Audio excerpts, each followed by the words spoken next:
my godparents, Mr. and Mrs. Townsend, who were also my mother's foster parents in the UK, they must have passed by now because they were already advanced, you know. So even when I came back to living in the UK, I did try to find them, but I couldn't. So there's huge chunks of history that were left behind. But then again, when you think about it, when you think about the loss of life, people who lost parents, who lost children, there's a story of a woman who was running with her husband, you know, or a man who was running. I don't know. Anyway, the family were running, and one of them was either struck by shrapnel or something, killed them on the spot where they were. The other one turned around, looked, and just kept running. So, you know, so there wasn't even time to mourn the dead. To process what precisely happened, yeah. So it was such a fluid and dangerous, and people think essentially it ended at the ceasefire. It didn't. So I actually need to read. So this is by one of the contributors, the guy called Marcus Okando. He's a lawyer now, and he practices in Lagos. So if you just give me a moment, I've highlighted these things, but it's just sort of remembering exactly which page to look for. So it's 79 in this book. So I just need to read something that he wrote, and this is about what happened when the war finally ended. So just give me a minute. So he talks about, so this is after the war had now ended and they were going home. So he says, I had not seen a corpse before, was terrified of coffins and would not dare go near a dead person or to a cemetery, because dead bodies, corpses lying in various positions and at various stages of decomposition littered the roads, bloated and full of squirming maggots. Flies and vultures jumped up from the corpses they were feeding on at the approach of the returnees. There were shriveled remains of skeletons of deceased people under dark stained clothes, with their legs looking like hockey sticks still trapped inside their boots. The skulls and faces of others were contorted in various degrees of agony. I would scream at the sight, but managed to hold on to my father's hand firmly. So that's, the war now ended. And the thing is still continuing. It's still continuing. So this trauma is, the whole seeing dead people and whatever, essentially, it's something that stays with him even till today. So you think to yourself, well, okay, the war is over, yippee, everything is good. Well, it wasn't really. So there were people who never made it back, even at the end of the war. They didn't survive the peace. So many people. So there are so many stories here. There's a story of, this is again from my friend Attractor, just towards the end of the war. She's talking about what happened to her. Right, so it's called 36 Months of Terror, and it's on page 62 of the book. It's where Attractor is, and just pull it up. Right. So she talks about, she calls it Saved by Benson and Hedges. So she talks about going back, moving from one part of the country to the other. So they have been driving for about 2 hours and had arrived at a town called Ubulu Ihejiofo in Uru local government area in Imo State. We realized that we could not see the lorry carrying my older sister and brothers anymore, and we became worried. There were other people on the road, no cars and no pedestrians. There were no other people on the road, no cars or pedestrians. All of a sudden, an army utility transport, the kind that is open at the back, with several seats for carrying troops, covered in leaves and netting, literally jumped out in front of our car from the bushes. Several Nigerian soldiers jumped out with guns pointed at us, screaming, "Stop, stop." My dad slammed on the brakes and our car was surrounded on all sides by screaming soldiers. Hands up, or we shoot. Anyway, they dragged the father out and hit him on his right shoulder with the butt of his rifle. My dad screamed in pain and collapsed on the ground. And we were taken to an enemy camp. We arrived at an enemy camp. We were told to wait beside one of the cars close to a long wall. A soldier grabbed my dad and lined him up against a wall with several other men. We did not know why. While he was standing there in the line against the wall, we saw my dad fidgeting and motioning with his head to the soldier who had taken him to the line. The man went over to my dad, looked around as if to check, put his hand inside my dad's shirt, and brought out a long package wrapped in shiny cellophane. What he removed was a carton of Benson and Hedges cigarettes that my father carried inside his shirt every time he came home. He had never smoked, so it was odd. When we asked, he would not tell us why he carried it on his person. After a while, we stopped inquiring. The soldier left briefly and came back to take my dad out of that line and help him back to us. The minute he removed my dad from the line, some other soldiers came up, and as if in a movie, we heard the staccato sounds of gunshots. Oh, wow. So they had lines. So this is something that was witnessed by a child. So her father was taken away from her, lined up against the wall, and he was saved because he had a packet of cigarettes. So I guess it was here. It was in his pocket. So yeah. They saw it, and that's what. Yeah. So he motioned to the soldier and told the soldier to take the cigarettes. So the soldier took the cigarettes. So basically battered for his life. Yeah, with a packet of cigarettes. Yes. So after they took him away, they shot everybody else who was standing, who they had placed against the wall. And this was happening late in 1969. The war ended in 1970. By January 1st, I think the announcement of the cessation of hostilities actually came late in 69. About January 1st, it became official because we went back to Enugu in January 1970. So that's the when you sit down and think about, the sort of things that people carry around. I was talking to another friend of mine who's about my age when we put out a call for papers for this book. And he said that he would love to contribute, but he doesn't remember anything. So there's So the memory he's been spared that memory, by his body simply switching off. He has no recollection of it. He doesn't remember anything. He can't tell you what happened. But we're about the same age. I remember, he doesn't.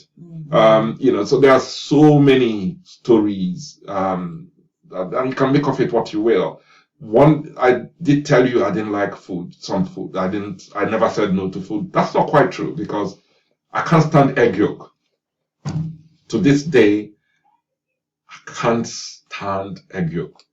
I ate egg yolk during the war till it came out of my ears because the powdered one. The powdered, So I've seen the packet. Yeah, Caritas will drop it, and the World Council of Churches and all those fellows will drop these things. Then the other thing I can't stand is stockfish, because stockfish reminds you of the war. It was during the war that I ate stockfish. It was a staple. It was a staple. Yeah. Actually, it was for the big men because you everyone. have to have connections to get it because they'll bring it, then they will share it. So so if you had a large family, it's quite possible that the children wouldn't even you get a string. But I can't stand it because again, it reminds me. And these are things people take for granted. Yeah, I mean, I don't think twice when I'm using stockfish. Yeah, I can't see it as a delicacy, even when I'll see it in soup, I'll eat it, but I don't crave it. You don't go out of your way to look for it. I don't crave it. It doesn't hold that sort of attraction for me because it reminds me of a time of want. So that's my own perception. Yes, and then in my head, I have attributed that specific food to that terrible time in my life, and then and then if you sit down and think about it, it even though it was a terrible time in my life, it wasn't. It was worse for other people. Yeah. So I at least there was. So, but I mean, yes, it was worse for other people. but it doesn't reduce the impact on you. No. Yeah, that's, it doesn't. No, it can't. I still, like I said, a huge part of me is there. A lot of my childhood was defined by it. Even as an adult, I don't hoard, but like I said, I have a morbid fear of poverty, because, even when I'm eating, and there are times when my wife say, "Oh, you're taking another piece of meat," I said, "You see this meat? I'll eat it till it comes out. If I want to eat it till it comes out of my ears, I will." Because, there was a time when you didn't see meat. As a matter of fact, even though we were all raised to eat the food before the meat, but psychologically, I cannot see meat as part of the meat. Is a delicacy that you eat when you've eaten the main food, so you're full. So there are all these little habits and these little changes and these little nuances that occur to you when you've gone through something like that. I can't keep a snake as a pet. I attribute that with snakes. I can't stand snakes. All right. So when people turn around and tell me, "Oh, a pet snake," or whatever, for me, a snake will never be a pet. So there are, you lose your innocence when you're going through these things. When it's not just innocence. You lose your innocence. You lose your life. You lose your life, and you lose a little bit of your humanity. Because there's a wickedness that comes from war, and that push to survive. Yes. It makes people selfish. Yeah. So some people might come across as selfish, but it's actually a form of trauma. Them trying to survive. You're right. Yeah. So perception of time. During that time, did it feel like did you know which day it was, or no, when it's a 1 week, or was it just a long blurred? No, I was an illiterate. So I was a stark illiterate. I couldn't read, I couldn't write. I had no perception of time, or I knew it was morning, I knew it was afternoon, I knew it was night. I knew when my mother would come back from work, so that I'll make sure that I'm in the compound, because if I wasn't, I'll get a kicking. I knew you had a sense of, in terms of what day it was. There was a time when we were using the Igbo calendar, so it was Eke or whatever, and I never quite got it right. So other people will tell me, but then time meant, for me, time was measured on a day-by-day basis. So it was measured against the activities you had planned for the day, which usually occurred so there was lunchtime, which is when they'll make the big pot of soup with cassava and put in the middle of the compound for the children to eat. So we will all gather. So everybody knew what. So once it was around 12 o'clock, everybody will start making their way to, and then you needed to get a vantage position so you could reach the pot, because if you couldn't, you go home starving. So I read that part. So there was that. I read the part when you weren't streetwise. I wasn't streetwise at all. Yeah, and then you had to learn. You had to learn, and and that learning has meant that even till today, I'm able to adapt. So I can, I can live anywhere, because it was a culture shock for me. Biafra was a culture shock. I wasn't used to it. I wasn't expecting it. So it took, you had to learn. If you ask me today when I started speaking Igbo, I couldn't tell you, because it just happened. I woke up one day and I couldn't. Then the next day, kind of sink or swim kind of thing. You had to. You had to learn. You had to, and then you also had to ingratiate yourself to the other children, because it was now a different kind of learning. You had to learn the things that you needed to survive. And then, so in a sense, you were trying to save yourself in your own little self from the soldiers, and then trying to save yourself from the kids. That you had a day-to-day relationship. And kids can be quite cruel. Oh yeah, absolutely. I mean, you learn very quickly. You learned to fight back. You learned to run when you couldn't. You learned to hide. You learned a lot of the survival skills that come with war. And it wasn't. I mean, it wasn't a. We, like I say. Yes, you can't diminish my trauma, but then when I think about the things that happened during the time, sometimes you even sit back and say, but for the grace of God, because, there's a cousin of my mother's came to visit one day. And then the next day my mother was crying. I said, well, what happened? He goes, well, Acha was bombed on his way home. I said, what do you mean bombed? So he bombed, whatever it was, landed on his car and blew him to smithereens. And that was the end of that. That was the end of the man. So it was somebody, uncle, that I saw one day, and next day he was gone.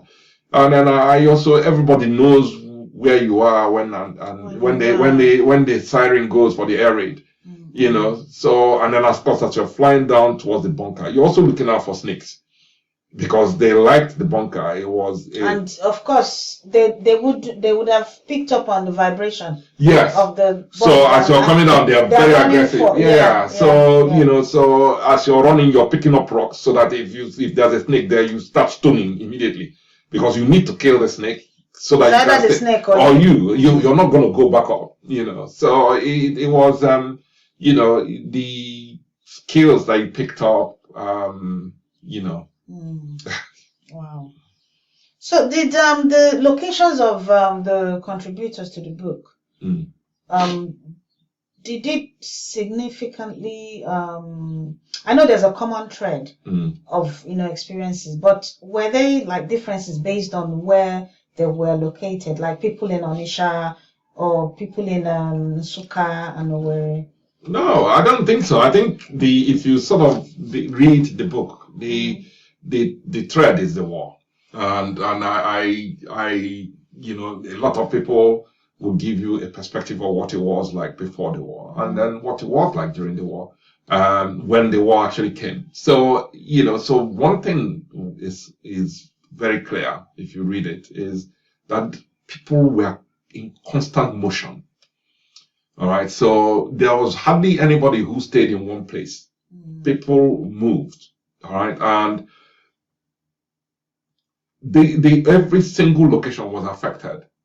I'd imagine some places more than others, but as places fell, people would move. But there was constant motion. So sometimes you think to yourself, and it's a good point you made when we started, when you talked about people who were not Igbo, because there's a story here that I'd like to call our minds to. It's from a lady who is another colleague of mine. She is from what would be either Akwa Ibom or what. Actually, there are two of them. There's one from Geraldine, but that's not the one I'm looking for. Gloria. So her piece is titled "Shock and Separation." Her name is Gloria Ekekamba Umoren. So there's something she wrote that I'd like to read. So just to give you an idea of exactly how this thing, because she was in that area, in that Calabar axis. So she says, my mom made the quick decision to send us into the hinterland under the mistaken belief that soldiers will never get there. So this is talking about they are moving from Ikot Okoro, which was their village, and now moving further inland. Yeah. So her mother decided, as people do, when faced with danger, to split the family up. So she sent one half of the family, and then was then meant to come back with another half of the family. So she says, so along with all her worldly goods, she entrusted my sister, age 15, with the responsibility of looking after my cousin, age 3, and my precocious 7-year-old self in a remote village. Now looking back, my brother was not with us, possibly because my mother was scared that he would be conscripted as a child soldier, and so decided to keep him with her. Among my mother's worldly goods was her sewing machine with her name boldly inscribed on it. My sister protected us as best as any 15-year-old could. We lived in the bush and ate only cocoyam and palm oil for months. Then one day we rebelled against my sister, and stopped eating. Cocoyam and palm oil were not luxuries we were used to. The war was much fiercer in the hinterland than it had been in Okoro. Faced with 2 starving children, my sister decided to take us back to Okoro.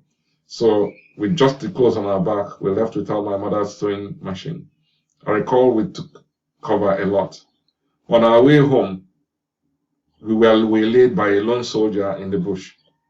He struggled with my sister, but she escaped and ran, leaving us with the now frustrated soldier. We stood there crying. The soldier escorted us out of the bush to the main road and left us there. I cannot recall how we reconnected with my sister, but we all continued our journey. So, so this is, so there's a saying that, that the dichotomy of the human spirit, that in every human person, you've got the dark side and the bright side. And the bright side, yeah. So, when I read this, it's, I shuddered. So this soldier. Even hearing it now. Yeah. So. I'm like, This is in. And that is another aspect. That's another aspect of war. Yeah. So, because. So this soldier was going to rape this 15-year-old girl. That's what he wanted to do. Mm-hmm. So she put up a struggle and ran. Mm. All right. But then something in him must have said, if I leave these children here, they will die. They will die. So he watched. So now, not getting the sex he wanted, he still he had the humanity. The one he just switched. You know what I mean? And then so that was also something that was a common theme during the war. So because you were at Igbo conference, the one we did the Biafran one, and then we watched Afiata. Yes. Yeah. And it was amazing how the women that were talked about their own story were recounting how the Nigerian soldiers were actually nicer to them than the Igbo or the Biafran soldiers. Yes, it is it's just thing. One of those, it is the most amazing thing. There's another story here that, talked about, it was actually the written by my friend Oke Ndibe. Yeah. So, so he talked about his mother, he talked about his father. Mm-hmm. His father had lived and worked in the north.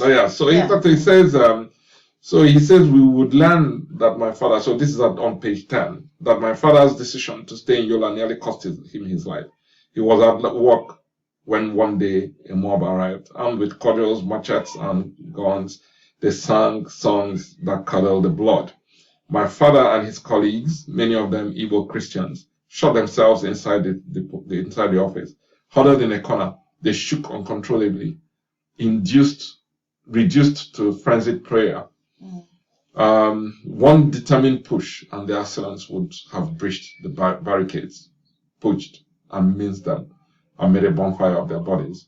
The Lamido of Dadamawa, the area's Muslim leader, arrived just at the nick of time. A man uninfected by the malignant thirst for blood, he vowed that no innocent person would be dealt death on his watch. He scolded the mob and shooed them away.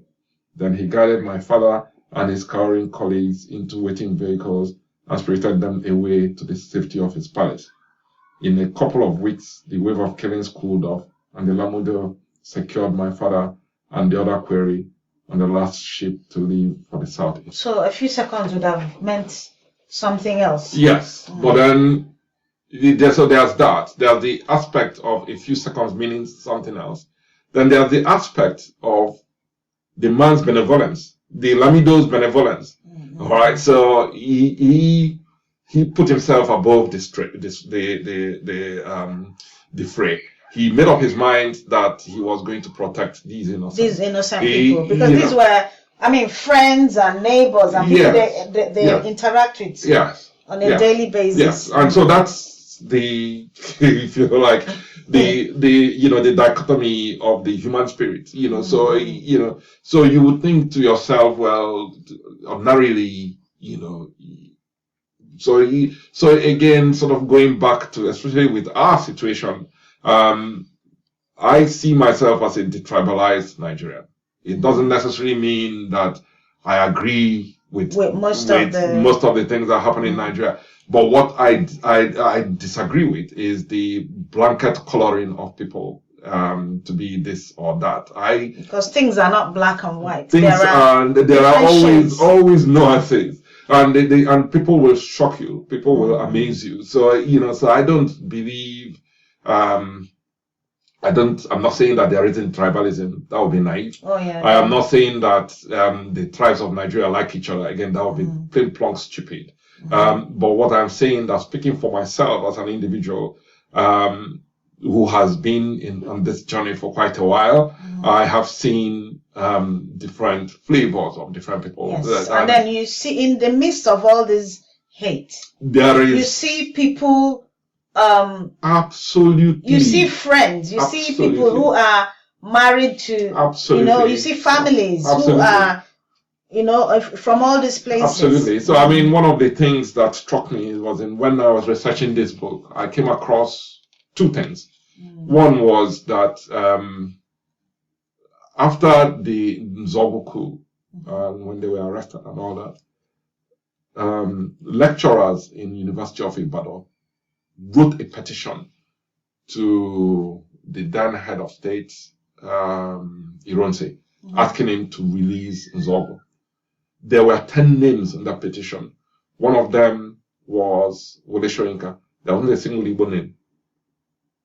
Wow. All right. So then, and that is another piece of history that we need to learn. The graciousness and the kindness of people. There were people in Lagos who managed property for their Igbo neighbors, and somebody did that for Ikweme. He had a house when he left for the war. This guy collected rent on the house, looked after the house. When he came back, he rendered account to him. There were people in the north who remembered their friends in the south, and after the war, sent for them. So in the midst of all that hate, all that strife, there are still stories of kindness and humanity. So where does that leave us? Where does that leave us? And then in the midst of trying to survive within Biafra land, you see Biafrans being extremely wicked to themselves as well. So it's human nature. It's human nature. It's not black and white, and there isn't a one size fits all. So one's got to be very careful. Going back to borrowing Chimamanda Adichie's words, one has to be careful of the single story. Because there are different perspectives, different views of and experiences of people. So, do you think in working on this project that there are other people that experience this war whose stories still need to be heard? Yes, absolutely. There are so many. So there are many people who survived this war who we, especially the children. So because I'm like I said, the adult stories have been told time and time again. So I'm interested in understanding what happened to the children. And I think that for me, this only just doesn't even scratch the surface. When you sit down and begin to think about, so you think about people like the children that were taken away to Gabon. We didn't get a chance to interview any of them. We didn't, yeah. And there's also the stories of the children who lived through the Asaba massacre. We didn't capture any of that. Then the children of, if you like, the people who wouldn't be traditionally Biafran, who were caught up in Biafra. Where they are Yoruba. The people on the fringes, the people who had relatives that were Biafrans. Even Yoruba people who were stuck in, because I know, it's not a very it's not a common theme. But I know for a fact that there's a friend of mine. If you remember, this guy used to be director of communications for NNPC. Yeah, he's Mukade. His wife was Yoruba. I don't know if she's still alive now. But she actually left Lagos to come back to be with her husband during the war. Yes, it wasn't just her. I also have a friend whose mom was an Igbo woman and married to a Yoruba man. And when the war started, she wanted to go back to the east. Her husband said no. And she said, I have to be with my people. Because she didn't feel safe in Lagos. And at the same time, she wanted to be with her family. So it was now a tug of war whether she should go with her children or not. You know, so there are just so many stories. There are so many stories that so there are so many, and I'm interested in the human angle. So the human angle. At this point in time, I think I don't believe that we as a people know how to do politics. I think that we misunderstand it. We abuse it. We don't get it, which is why we are where we are today. So I'm less inclined to dive into the politics. I'm interested in precisely the history has been told. Like I said, that history has been captured. The truth of the matter has been told. What people then decide to believe is up to them. But what I'm interested in is the journey of the children. Children's angle, the human angle. I think, and that's why we started this segment of Igbo history in Learn Igbo channel, because as you know, history, the person that records the history records it from their perspective. Absolutely. So when you get one perspective, it seems as if that history and that story is from that person. But when it's well-rounded, then you can have an informed opinion or an idea of you have better sources when you're exploring that history. Because I didn't experience the war. My parents met during the war, so in a way I'm a child of the war. So someone cannot come and tell me, oh, Biafra means this. To everybody, Biafra means different things to different people. Yes. And I've met people in London here whose grandparents were dropping aid in Biafra during Biafran war, and they weren't even African. They were Indian doctors. They were, people from all over the world. These people are Biafrans in their own way, because they are affected by Biafra. You're right. So Biafra means different things to different people. So these are this is why your work is so refreshing, and I'm really hoping other things can spring up from that. So what I have to ask you, what's the next step now?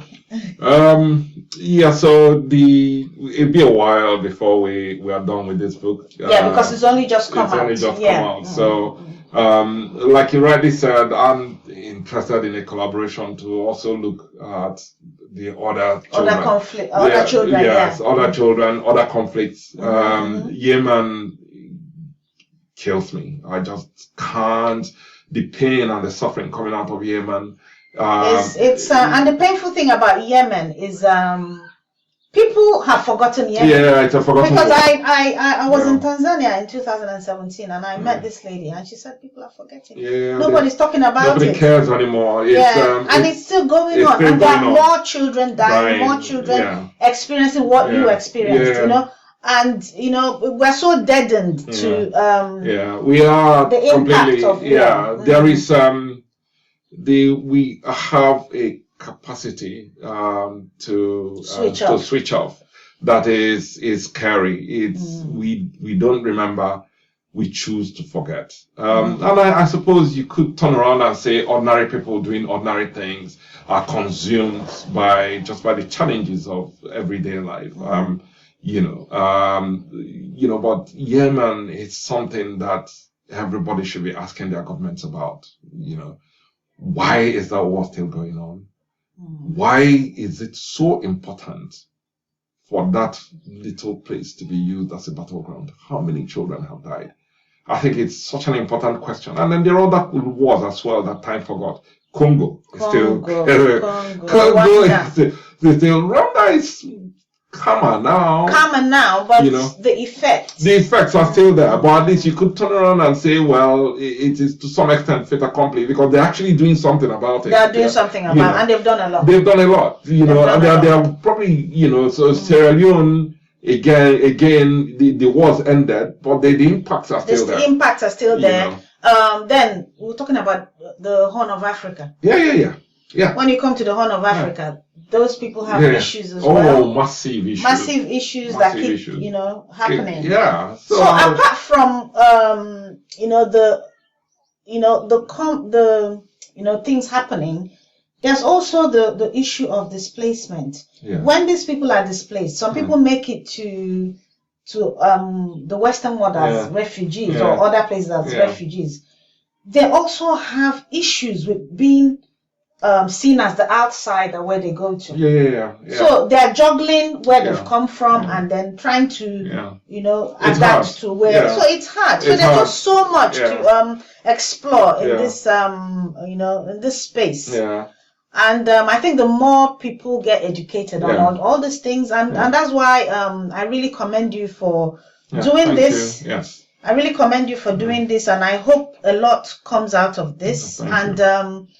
And not just other books. I hope people would learn from you and learn from other people, other contributors, and then other things can spring from it. And then, as Chimamanda said, the danger of a single story. Yeah. So I actually see things from this book being made into stories because people learn from stories, and that's what that's what we typically used to learn all through the ages. Yes, you're right. Yes, and I think the other thing again is that it should serve as a warning about war in itself. I hardly think that anybody wins from wars. A good way of looking at it is the 20 years America sunk in Afghanistan. And then they walk, not only did they get up and walk away, they got up and handed it back to the same people they were fighting. And the people they were fighting now have all the weapons. All the weapons that they left and behind. They're using it to intimidate even more people. I know. And then so you can imagine, again, coming back to the book you've written, the children there. Yeah. And this is 2021. Yeah. So there is a lot to be thought about how we manage our conflicts and what we do to avoid putting ourselves in situations where we actually pick up arms against each other. So, where can we buy this book? Yeah, so it's available on Amazon. It's available. It's there. I've got the paperback.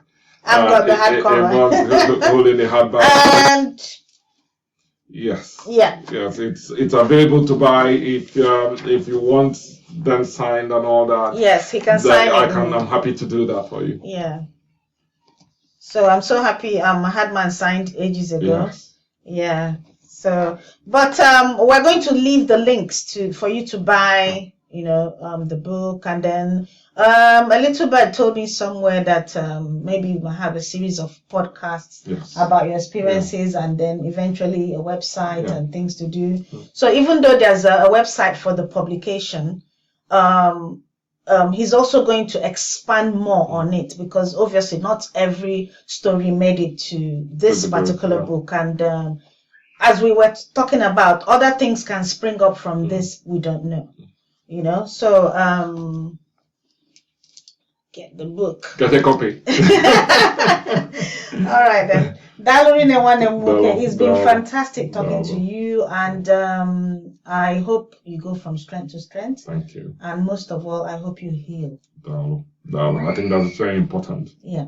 Thank you very much. All right. Thank you, everybody. So if you haven't yet done so, click on the like button, share this link with your friends, and then if you haven't subscribed to my channel, Learn Igbo channel, subscribe to the channel and click on the bell icon so that whenever a new video comes up, you get an instant notification. And if I'm able to drag you back to Learn Igbo, anytime, call me. Yeah. Anytime. All right then. Come, Messia. Bye. Bye. Bye.